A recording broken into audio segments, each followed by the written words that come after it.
Panukala po ngayon sa Kongreso, gawing krimen ang pagsingit sa pila para sa mga kababayan nating nagtsatsagang pumila ng maayos sa MRT, mga ospital, supermarket o ilang opisina ng gobyerno.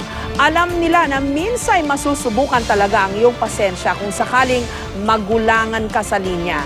Hindi po biro ang mungkahing parusa, hanggang 6 na buwang pagkabilanggo at multang aabot ng 25,000 piso sa ilang pagkakataon.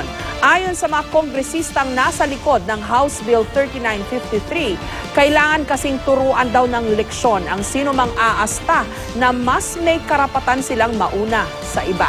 Lahat naman po siguro sasang-ayon na bawal ang mga pasaway sa pila. Pero ang nakalulungkot po kasi, kailangan pa ba talagang magkaroon ng batas para sa tamang asal? Paggalang po ito sa kapwa. Bagay na sinimulang ituro sa atin sa mga tahanan, simbahan at eskwelahan natin. Sa murang edad pa lamang. Mano po, mauna na po kayo. Paano po ba ako makakatulong sa inyo? Madalas natin ipinagmamalaki na nakaukit sa kulturang Pilipino ang pagiging magalang. Patunayan po natin ito sa anumang pagkakataon. May batas man o wala.